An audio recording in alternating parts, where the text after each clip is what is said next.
Alors, c'était une télévision locale. Bon, parce que là, je vais dire comme ça, après on recommencera. Oui, absolument. C'est une télévision locale. Je dis où qui est installée là, je dis tout ça. Oui, tu dis tout. Ils étaient installés là à côté, c'est comme ça que je les ai connus. Et puis j'allais souvent les voir, pas tous les jours, mais presque. Eux venaient chez nous aussi. Pas tous les jours, mais pas tous les jours, mais souvent aussi. Et puis, ouais, c'était pas mal leur truc. J'allais voir comment ils montaient leurs films.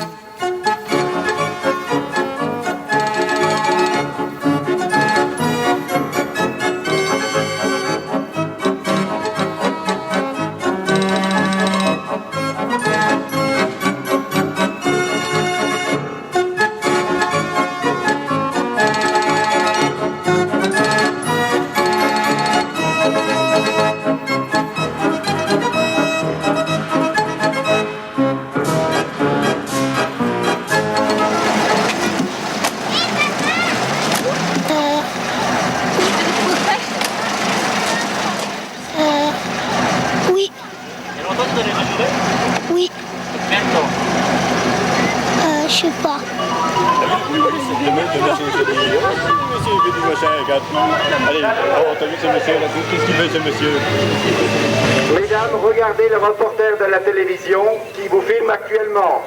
Alors on les applaudit bien fort. Applaudissez bien fort. Bravo!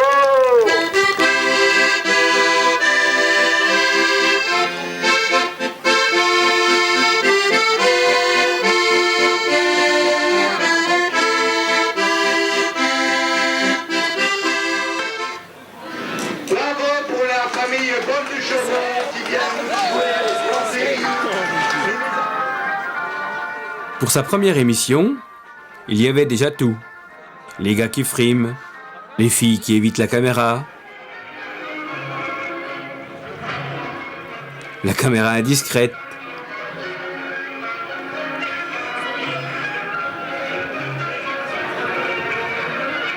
les papilles intriguées et les fanfarons.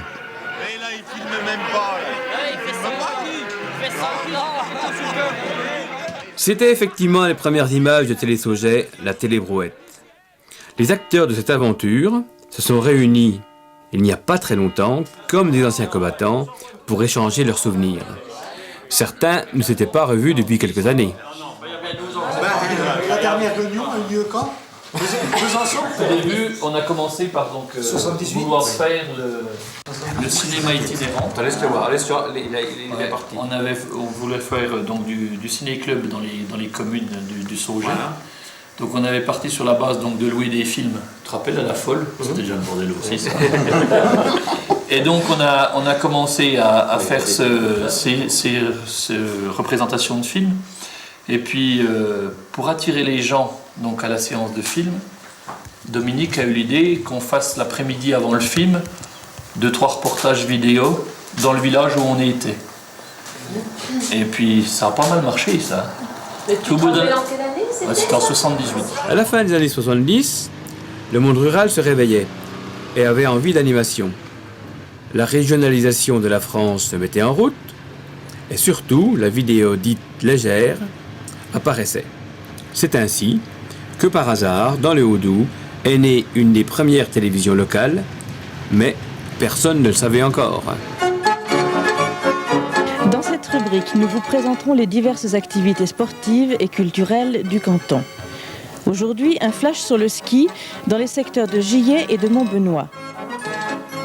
En 1976, a démarré sur le secteur de Montbenoît une équipe de jeunes révolus et décidés de vouloir développer le ski sur les plateaux supérieurs des communes de Ville-du-Pont, d'Autrive-la-Fraisse et des Alliés. Alors cette association au départ avait... Il y avait une réunion qui avait été lancée par l'abbé Jantet au niveau des jeunes. Il y a une cinquantaine de jeunes qui disaient bon, il manque quelque chose sur le Sauget, il faudrait faire du théâtre, puis il manque du ski, il n'y a que le foot à l'époque. Tout était basé sur le foot. Hein. Les clubs se lancent à l'époque de foot, tout partait là-dessus. Et dans cette réunion paroissiale, d'autres proposent de faire un ciné-club. Un jour, c'est un peu dans le cadre aussi du culturel.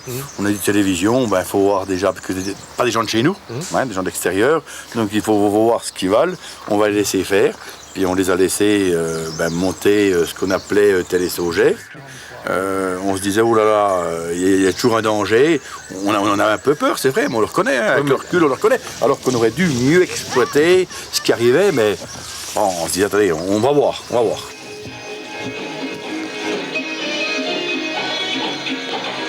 À l'époque des majorettes, l'État giscardien redistribuait des subsides aux provinces.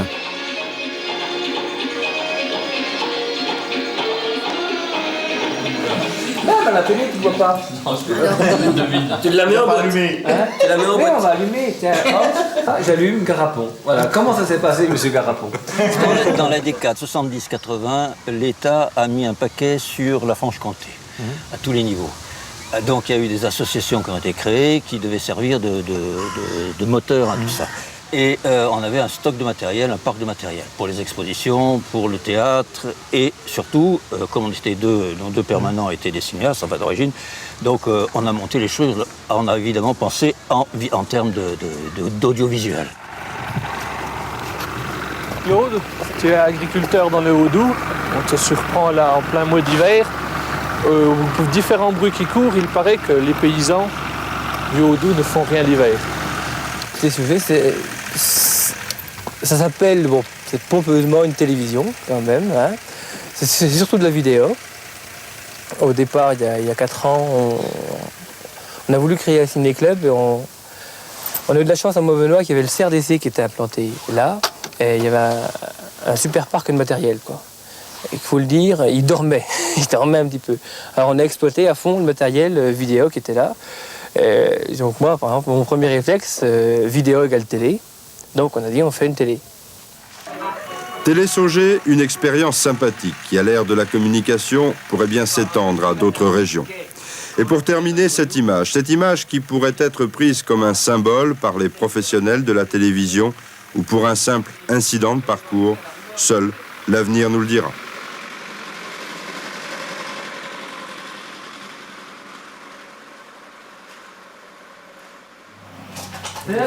On faisait ça tout simplement, pour animer la République, du Sauget, et même le canton, sans se rendre compte à l'époque qu'on faisait certainement partie d'un mouvement beaucoup plus large.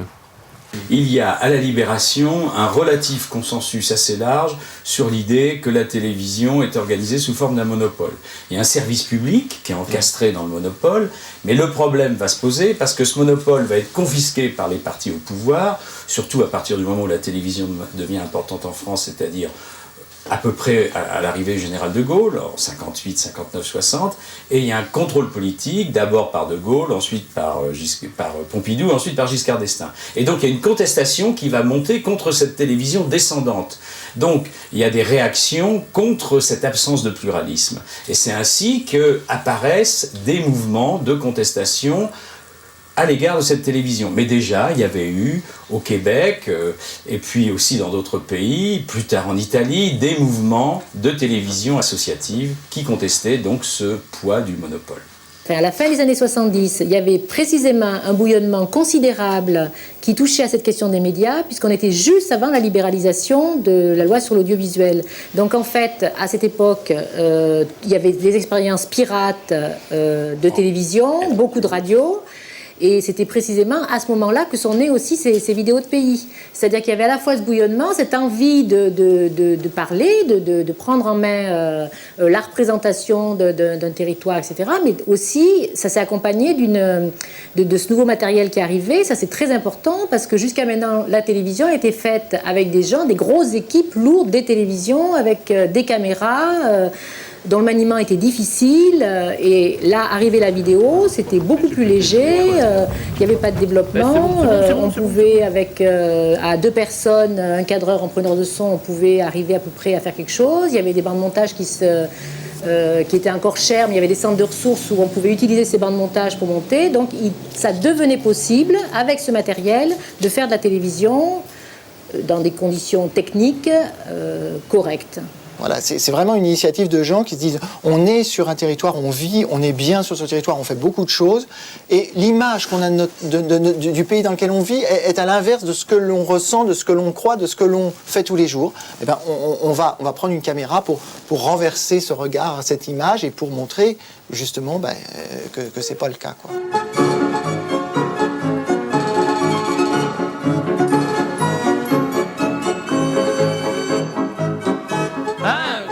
3, télé sociale première. Vous allez voir Marie Chantal contre le docteur K. Il s'agit d'une aventure policière, d'espionnage, agréable et amusante, réalisée par Claude Chabrol. On en a fait des feux dans les salles. Ça s'est pas appelé Télé-Sogé tout de suite. Non, c'était cinéma itinérant. Voilà. Les premiers, c'était du canton de Montbenoît après. Oui, c'était trop long. On a déménagé quand même l'écran. L'écran solaire.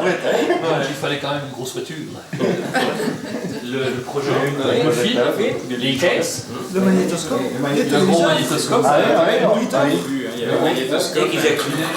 C'était le gros magnétoscope pneumatique, tu te rappelles? Une grosse boîte. Le premier.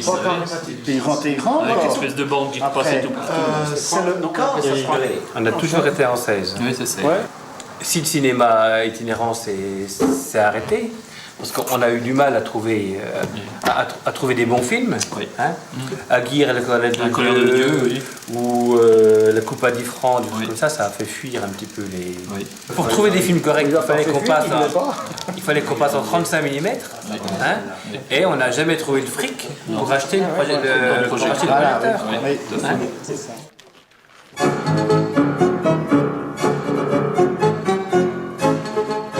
Et maintenant, place au cinéma.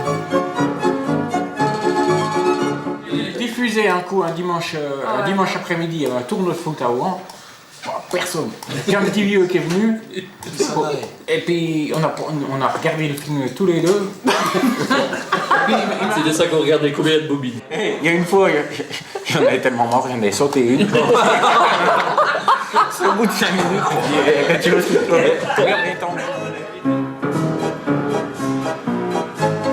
Donc tous les mois, les soirées étaient composées de deux parties. La télé locale pour attirer les spectateurs et le ciné-club pour leur montrer de bons vieux films sur un grand écran. Mais ils préféraient de loin se voir en noir et blanc sur un téléviseur. Monsieur le Président, je suis très heureuse de vous accueillir dans la petite République et puis surtout à Montbenoît, là, où vous êtes déjà venu tant de fois et où nous gardons un si bon souvenir de vous. Chère Présidente, c'est pour moi très émouvant d'être auprès de vous. Nous nous connaissons depuis longtemps. Vous savez que j'appartenais déjà un peu à la République du Sauget, du temps du Président, votre cher époux, et vous avez repris le flambeau. Grâce à vous, cette République est actuellement en pleine prospérité. Elle est citée dans le monde entier. Elle équilibre son budget, elle a de bonnes relations avec tous ses voisins et elle porte partout le message de la paix. Je suis heureux d'être citoyen du Sauget. C'est Louvray, Sauget, Finrafon, Tadlabay, de la Chade, des Aïdes, les Ramones. Elles se vendraient pas de chaîne en amande, que la France, que la Suche, que les Moraux, que les Lachonnes. Eh bien, voyez-vous, j'ai fait des voyages ces temps-ci. J'ai été dans des pays variés, en Union soviétique. J'ai été en République de Mongolie extérieure. Un pays très pittoresque, situé dans les montagnes, un peu comme ici, plus haut d'ailleurs, où les gens vont encore à cheval toute la journée. Et là, partout, on me demandait d'où j'étais. Je disais, voilà, je suis un peu d'ici, un peu de là, mais mon cœur est dans une petite république française qui s'appelle la République du Sauget. Eh bien, les gens étaient heureux de cela. Permettez-moi de vous embrasser, si on peut nous prendre ainsi. Merci, Monsieur le Président.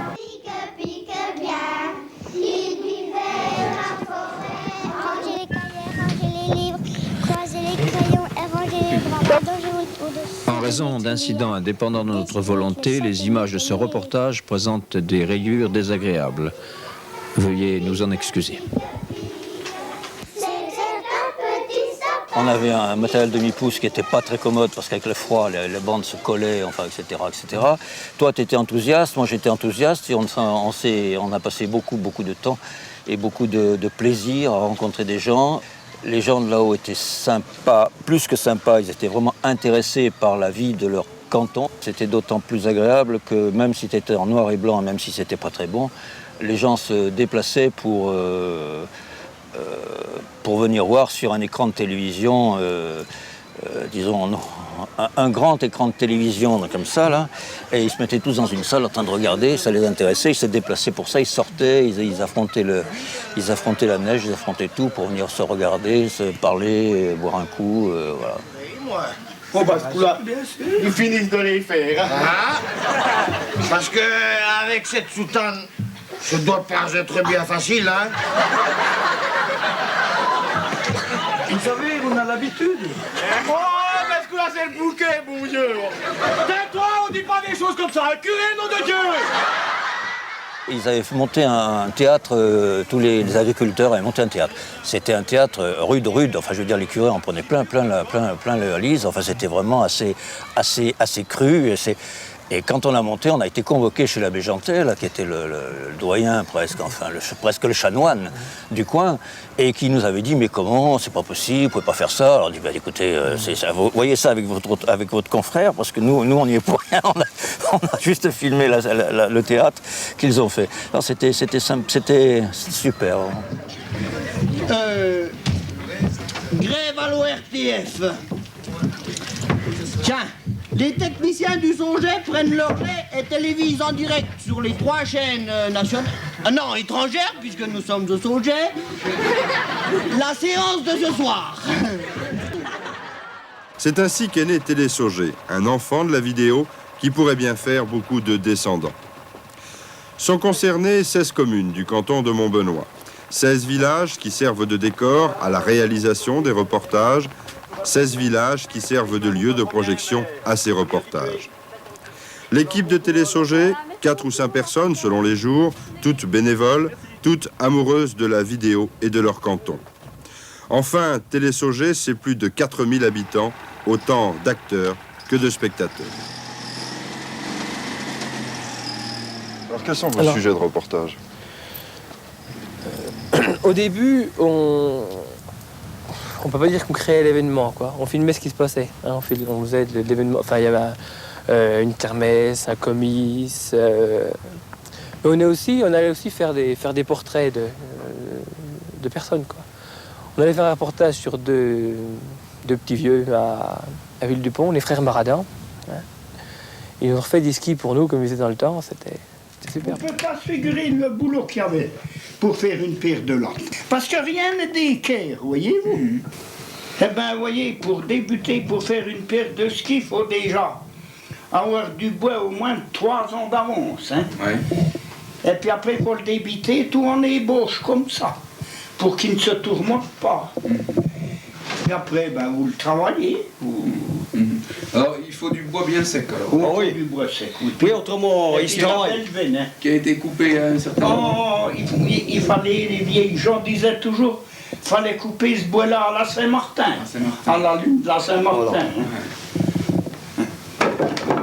Alors après, on le mettait sécher. Il fallait du bois de 3 ans. Ouais. Ouais. Parce que les vieilles gens disaient toujours, le frêne, les vieux charmes, ils disaient toujours, le frêne, il sèche 1 centimètre par an. Par an, ouais. C'est un diton des vieilles gens. Hein. Ouais.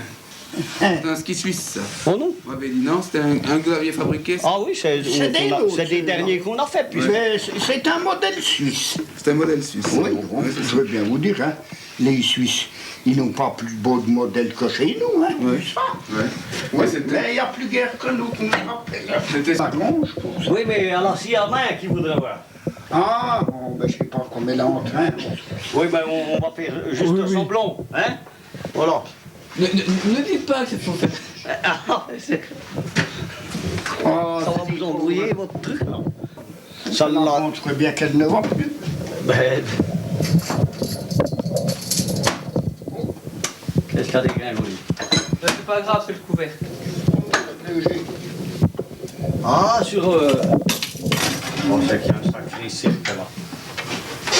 Mais je sais pas où on est ça. Hein? Ça fait, on avait porté une planche un coup qui neigeait. Puis ça avait fait comme un espèce de tremplin. Nous, elle a parti, non de bleu, on avait pris une de ces gadouilles avec pékinier. Mais on allait loin déjà, vous voyez. Mais quand vous disiez 10-12 mètres, on disait ils sont malins. Hein. Et puis quand on voit aujourd'hui... Ce qui m'intéressait, c'est que justement, ça ne ressemblait pas à ce que faisait à l'époque FR3. C'est-à-dire que le journal de FR3, c'était un journal qui était calibré en rubrique comme les grands journaux de télévision. Ce qu'ils faisaient, eux, c'était autre chose. C'est qu'ils prenaient le temps de laisser se passer des choses. Moi, même bien longtemps après, j'ai encore des souvenirs de documentaires que j'ai vus, de ce qu'avait tourné Dominique Garin. Je trouvais très intéressant qu'on ne pouvait pas voir à France 3. Par exemple, une vente aux enchères qui se déroulait après la liquidation d'une exploitation agricole. Le vieux bûcheron nous a quittés avec l'été. Et le 18 octobre, ces biens ont été vendus aux enchères. La présence de nombreux étrangers au Songeais ont fait flamber les prix. Et ces outils ont été éparpillés dans toute la Franche-Comté.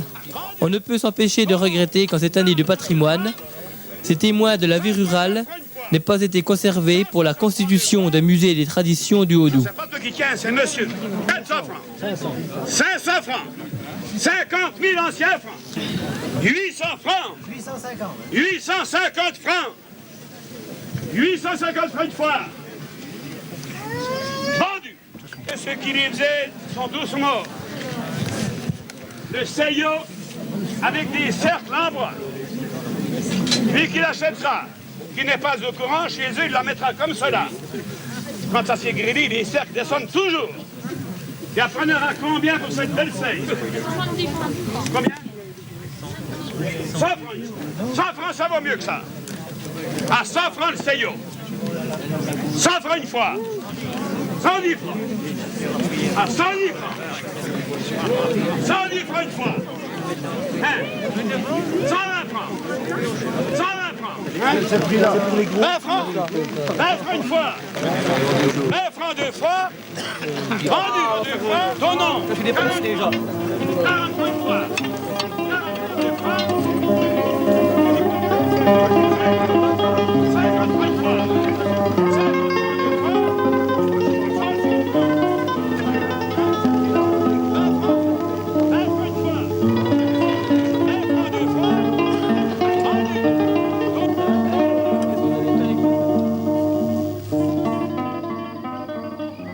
Au bout d'un an ou deux d'expérience, toujours en noir et blanc, les animateurs bénévoles étaient de plus en plus à l'aise avec l'outil vidéo et jouaient avec plaisir le rôle de reporter. Alors Marie-Claude, c'est Sainte-Catherine ce soir. Oui, c'est Sainte-Catherine. Et les gens qui sont là, c'est des copains, c'est quoi? C'est des copains, des copines, des copains de travail, des copains d'Ouan, des copains de chaque fois, ils sont encore pas là, toujours en retard eux. Tu sais pas quoi dire. Hey Monsieur, ça va? ça va? Alors, vous en avez ramené combien cette année? 10. C'est 10 bêtes, oui. Il y a l'air d'en avoir moins que l'année dernière. Ben, c'est-à-dire qu'elles ne sont pas toutes arrivées encore. Hein. Ouais. Il est quelle heure en ce moment? 10 heures?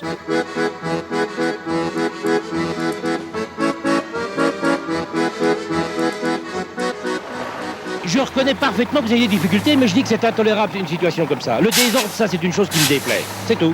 Voilà ce que j'ai à dire. Vous pensez que pour nous, c'est tolérable? Non, la libération des prix et la compression des prix agricoles? Mais monsieur, vous êtes confronté dans un marché et que nous, les... Et puis on est refusé par l'administration entière. Mais monsieur, écoutez, je vous... Alors, moi, je suis... Ça reste la seule possibilité de tenir un impact. Mais monsieur, je respecte tout le monde. Je vous montrerai mon dossier de taxe professionnelle, qui a augmenté, je crois, de 165%. Mais l'administration, je suis comme vous, j'écris au préfet, je vais et tout, mais personne ne fait rien pour moi. Allez, bon courage. Hein. Oui. Le point de vue d'une vache. Pour produire mon premier litre de lait, il me faut 1 hectare de terrain, d'une valeur locative de 600 litres. Pour entretenir le terrain, mon propriétaire achètera du matériel agricole et de l'engrais. L'hiver, il me faudra un logement et son assurance, de la farine et un docteur pour la grippe. À la fin de l'année, j'aurai produit 3500 litres de lait, disons à 1 franc le litre. Mais les frais de mon propriétaire seront de 3000 francs. Il ne lui reste plus grand-chose. Heureusement, au printemps, je lui donnerai un veau de 600 francs.